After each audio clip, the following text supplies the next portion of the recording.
Game 24 of the Toronto Maple Leafs season taking on the Washington Capitals here in a 5 p.m. Friday game on this Thanksgiving weekend. Coming off a win against Columbus Blue Jackets in their last game. One that was deemed here on this channel by myself as a must-win. Dare I say this one here tonight against Washington to at least kick off this weekend might be another must-win. You want to get yourself out of this situation. You want to dig out of this hole and find your way back into relevancy this season when it comes to the playoff conversation. 4 points this weekend really starts to change the outlook of things. I mean, you find yourself right now at least 1 point above the Buffalo Sabres. You're 2 points back of the Panthers.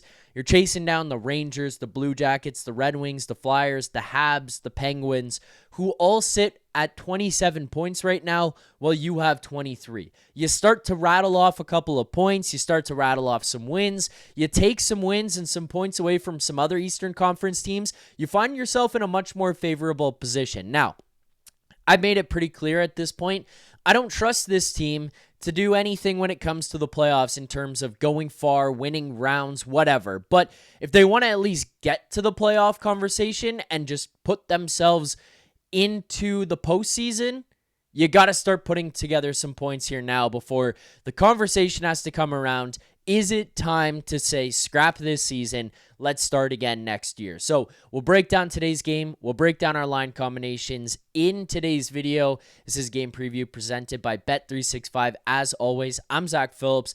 Quick note as well before we get into the lines from Daily Faceoff. No morning skate here today, so we're kind of operating like a little bit blind. We have an idea based on what we saw from morning skate yesterday and what we know about who's coming back, but we don't necessarily know who's coming out and who's playing with who. So we're going to do our best here to analyze what we do have for the lines and where we're going to be going in terms of who's going out, because we got guesses, but we don't know anything for sure right now. So right now we're going to take a look over at the Daily Faceoff page. First line that we've got for tonight, Matthew Knies, Auston Matthews, Nick Robertson. Now, these guys did skate together yesterday at morning skate or at practice, whatever you want to call it. So that's one that I'm pretty sure is going to go together for tonight's game. Confident in that. I like that. I talked about it in the pregame the other day. Nick Robertson did seem to find his footing and find his way when he was playing in the top six over the last little while. He got bumped into a spot with Bobby McMahon and Max Domi, and all of a sudden it kind of started to seem like maybe a scratch and score was in order. But if he can find some footing here again with these top six guys, maybe he can avoid the press box this time around. But Nick Robertson back the first line. I think he brings some life. He brings some energy, brings some legs. And if you've been tuning into the postgame show, really there was only one person who wanted Max Domi in the top six. I think of everyone in Leafs Nation outside of Max himself and maybe Ty Domi. It was a frequent caller of the postgame show, our guy Prague, who consistently said Max Domi actually needed more ice time. Well, Max Domi might find himself in the press box, because if you notice, he's not only on that first line, but where Nick Robertson has taken his spot, but he's bumped himself to what seems like out of the lineup. So this is where we're going to go some big picture stuff. Easton Cowan, John Tavares, William Nylander is what's listed on Daily Faceoff. And what's important about this is yesterday Max Domi was skating as the left winger on this line. John Tavares was in the middle. Easton Cowan was on the right side. But the reason this is important is because William Nylander did not skate yesterday for a rest day. Max Domi was in his spot, or a spot, on this second line as the second line left winger, and all signs indicate he was a placeholder. Because when you looked at the bottom six, Dakota Joshua came back in. They said that he's going to slot back into this lineup here tonight against the Capitals. They said Nylander was going to play against the Caps here tonight as well. So you look at Joshua, Woll, McMahon, they're going to play together. You look at Lorentz, Laughton, Järnkrok. Okay, it seems like they'll play together. And the signs would indicate that Max Domi is coming out, because if he was going to be in this lineup, he's probably taking somebody in the bottom six's spot, and they are moving up to that second line as a placeholder for that skate yesterday. It wasn't the case. It was Max Domi who goes in there as the second line left winger. And then when you see Nylander's going to play, He's going to slot Cowan back over to the left wing, Nylander to the right wing, and Max Domi finds himself in the press box. And quite honestly, it's no disrespect to Max. I like him. I like the passion that he brings. I like the energy, and I think that if he plays his role well, he can be an important piece and an effective piece in this lineup. It just hasn't been the case this season. He needs to bring a lot more. The management wants more out of him. The coaching staff wants more out of him. And I'm sure if you asked him in a candid moment, he's also going to tell you he wants more out of himself. He's got to be better right now. He is not a top six guy. He is not a centerman here on this team. And unfortunately for him, he's been playing both, which has probably put him at a handicap. But even in different opportunities, when he's got to play in the wing, when he's got to play in your bottom six, it still hasn't been great. There's been a lot to be desired, and he's been the face of some dumb things that have happened over the last little while. You look at the penalty against Boston, against Zadorov. Sure, you want to see a guy stick up for somebody, but you had finally found your way back into that game. He takes that penalty. You go to the penalty kill, and all of a sudden you're at a disadvantage there. You look at the first Columbus game where they lost in overtime. It's Max Domi.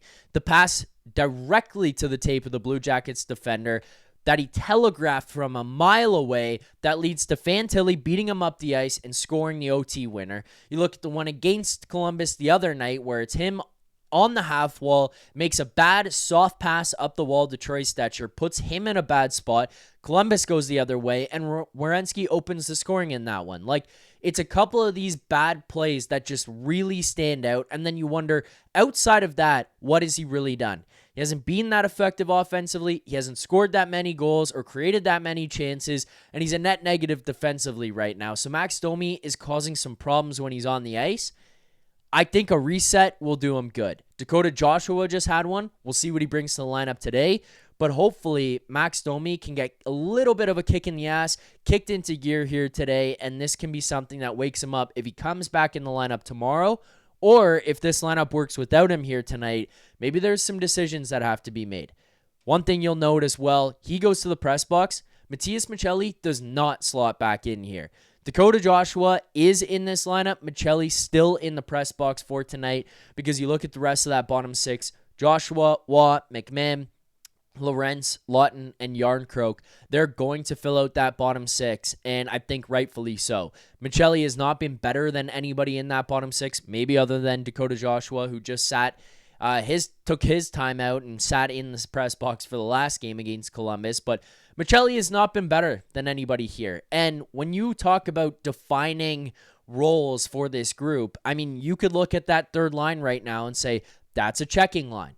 Maccelli doesn't fit there. You look at the fourth line and you say, okay, maybe that fourth line could technically be your third line at points. There's probably going to be some type of balancing act that you're going to have to do with them in their minutes. But if I'm going to take Lorentz and Laughton and talk about a heavier, hard-hitting, forechecking bottom line, your fourth line there, Maccelli doesn't fit in that. And I know you're going to look at it and say, well, does Calle Järnkrok? Right now, I would rather have Calle Järnkrok than Matias Maccelli, just based on the fact that I can trust Järnkrok more. I can trust him more defensively. I feel like he can provide some type of offensive spark that right now probably doesn't match the high end of what Maccelli can bring, but consistently is at least there in a way that Maccelli's game is not offensively right now. Sometimes he makes an incredible pass, and then sometimes he disappears in the game, or he makes some terrible decision.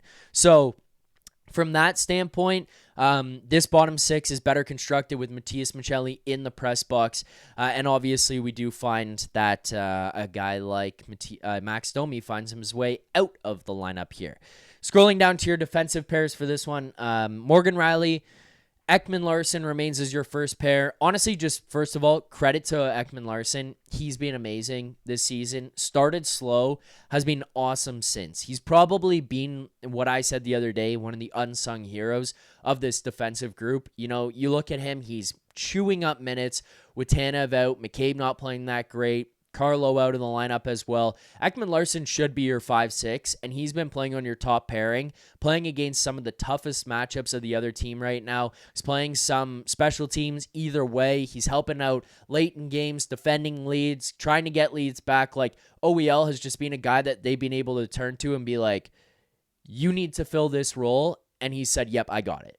I mean, honestly, like, you shouldn't be in that position, but the fact that you are and he's risen to it has been awesome. And if this team was in a better direction right now and was playing better, we would honestly probably be giving Oliver Ekman-Larsson a lot more flowers than what we currently are. So that guy deserves a lot of credit. Benoit, McCabe, slot in as your second pair. Also, just a note, not a great performance the other night, but I thought Benoit has looked better over the last little while, and I think he looked good against Columbus, or better again. Maybe it's just relative in my mind, so he's not looked amazing, but better against Columbus the other night for Simon Benoit, who just, he was really, really struggling to find any type of footing to begin this season. You could see him out of position, chasing the game. A lot of times the puck was like a grenade on his stick. It started to settle down over the last bit. I think Benoit has at least kind of just hidden himself into the game more so than being like this net negative out there. And we're noticing a bunch of times he's actually joining the rush and being an offensive guy that is just providing an element that you haven't really had. He's not putting up points and scoring goals, but like being a threat, being in there on the rush, it's been kind of nice to see from him on the defensive side. Your third pair, Dakota Mermis, Troy Stetcher. Mermis really settled down since that first rocky Buffalo game that he played in. I think he actually struggled the next night as well against the Sabres, if I remember correctly. It was either that game or a game like a week later or something. He'd come back and also struggled. Not as bad as the first Sabres game, but it just wasn't good for him early. Again, the last bit, a little bit better. You saw him fight against Jack in the game the other day against Montreal, and then since then has just kind of been a little bit more calming. Not great. Still doesn't move the puck very well, but a little bit more comfortable. Troy Stetcher, look, man, picked the guy up off of waivers. I wasn't expecting too much, but he's been a welcome addition to this team over the last bit. So happy to see him in there. Power play, 5-forward power play unit. Knies, Tavares, Cowan, Matthews, and Nylander. I honestly, at this point, do not give a flying fuck what they do on the power play. Sorry for the language. I just don't care anymore. They stink. 9 for 60. 9 for 60 on the season. They sucked last year, so I don't want to hear those excuses from people, but 9 for 60 on this season is unacceptable. There's far too much talent out there. It's just either the formation, it's the mindset. I don't know what it is, but it's a disaster class of what not to do on a power play right now. So I don't care who you put out there. I don't care who runs it. I don't care what formation you do. I don't care what systems you do. You gotta be better on the power play, and maybe it starts here tonight with Auston Matthews quarterbacking your power play. Maybe. I mean, look, one thing I will say, with Cowan out there playing higher up in the umbrella, you're going to get JT and Knies naturally to go down lower. A lot of times it's going to be JT in the bumper spot. With Cowan, Nylander, and Matthews out there as the three who are going to play the top rotation or the top of the umbrella, the rotation has been much better. They move more. They get themselves into positions and swap. Then they move the puck and then they move their feet, which is a lot better than what they were doing, where it was just like everyone stand still and be like, let's play hot potato with this thing. Cowan seems to have injected some sort of life into the upper portion of the power play. Maybe with Matthews quarterbacking the thing, it'll be a lot cleaner as well. But for the time being, moving Matthews to the top, I'm fine with. By all accounts, it'll be Joseph Woll who goes tonight for the Toronto Maple Leafs. Seems like Dennis Hildeby will be the starting goalie tomorrow. Unconfirmed as of right now, so we are kind of just playing the guessing game when it comes to that. But I don't mind that. Logan Thompson going on the other side. This is a guy who's making a legit candidacy to make the Team Canada starting goaltender, take this Team Canada starting goaltender job. So we'll see how this one plays out, but little bit concerning, I guess, to say, if you're a Maple Leafs fan watching Logan Thompson go on the other side and having Joseph Woll just run out there game after game after game after game. But I think Woll today, Hildeby tomorrow is the right decision. Let's start the weekend off on a positive note. With that, let's get to our best bet, a presentation of Bet365. Whatever your bet is, it's never ordinary at Bet365. Use the code NATION, that's NATION, code NATION, NATION at Bet365. Must be 19 or older, Ontario only. Please play responsibly. If you or someone you know has a gambling problem, visit connectsontario.ca. Best bets this season have been in a slide here over the last bit, mostly thanks to the team stinking. We found a way to get up early. We were up like over 3 units at one point there. We are now down 1 unit on the season. Our record is 10-25, but because we're hitting some plus monies, we're building some things up, we were in a positive spot. Now we are in a negative spot, losing like the last 10 in a row here, 10-25 skid, or record on the season after this most recent skid. Let's get it back here. Let's get the team heating up, and let's see what we can do for the Leafs. With the Leafs heating up, if we can start winning some bets here as well. But let's jump on over to Bet365. Take a look here. On the money line, Maple Leafs plus 135, the Caps minus 160. Big favorites against your Toronto Maple Leafs tonight, and deservingly so. Total of 6.5 under, minus 115 the favorite, minus 105 to the over. But we're jumping to the player props. We're going to do 2 best bets. First one, we're taking a long shot. I know, a little bit stupid. I want to see one go through the uprights, but we're going to start with the long shot here. Dakota Joshua, anytime goal, plus 900. Comes back, gets a kick in the pants. You got to find it. He says he's got to find it. He's got to be better. Maybe there's some accountability held here. Maybe he realizes, I got to figure some shit out. I got to be better. I got to find my game. I think Laughton, I think McMahon, Lawrence, those guys in the bottom 6, they found a way to play together to be effective as a checking line. Now you're going to rotate things up here. You're going to put McMahon, Woll, and Joshua together. Maybe this is your new checking line. Maybe the 4th line is a line that can play some chaos and be an agent to chaos out there and just create madness when they go on. And maybe this line can be the one that's like, we shut you down defensively, we play hard, we can establish a cycle, we can score some goals. Dakota Joshua, you got to find your game here, brother, because what the 3rd line was previously when it was Lawrence, Laughton, and McMahon, when there was all those injuries, they established that, and they played well, and they were effective. Now, this 3rd line, you got to find a way to fill that role as well. And hopefully, Dakota Joshua coming back in, he can be the guy who can step up and score here tonight against the Caps, provide some depth, provide some scoring in the bottom 6. Dakota Joshua, a 1/10 of a unit, $10, profits you 90 on that one. That's your first bet. Now you're going to go to the shots on goal tab. William Nylander, 3+ shots on goal. That's also over 2.5 shots on goal. William Nylander, we're going to go a half unit, $50 at plus 110. That will profit you 55. Look, Nylander is one of those guys who, if he gets hot, he can stay hot. He can be streaky. He also weirdly adapts to Berube's criticism well somehow. You saw him get yelled at in the game the other day. He had that terrible play on the power play where he just got caught standing still at the blue line, buzzing down the other way. 3-on-1 for the Blue Jackets. Thankfully, they don't score there. But Nylander has to take this upon himself and has to realize, I got to be the best player on the ice. You're the second line right now. You're with JT. You're with Cowan. You're the guy. You're the feature piece. Shoot the damn puck. Over 2.5 shots on goal is the best bet for tonight. So you got 2. Dakota Joshua, anytime, $10, profits you 90. Nylander, over 2.5 shots on goal, 3+, $50 at plus 110, profits you 55. That's all for the best bets for today. Enjoy the 5 p.m. game if you are our friends down in the U.S. Happy American Thanksgiving. Enjoy the weekend. Make sure to hit that like button here on today's video. Subscribe to the channel, Leafs Nation 401, right here on YouTube. As well, podcasting platforms, pre-game videos, post-game videos. It's all on podcast, the Leafs Nation After Dark. So subscribe, turn on automatic downloads, and let me know in the comments below your thoughts on today's game. Hit that like button, subscribe to the channel. Look forward to seeing everyone for another edition tonight of Leafs Nation After Dark following today's game. Until then, keep believing.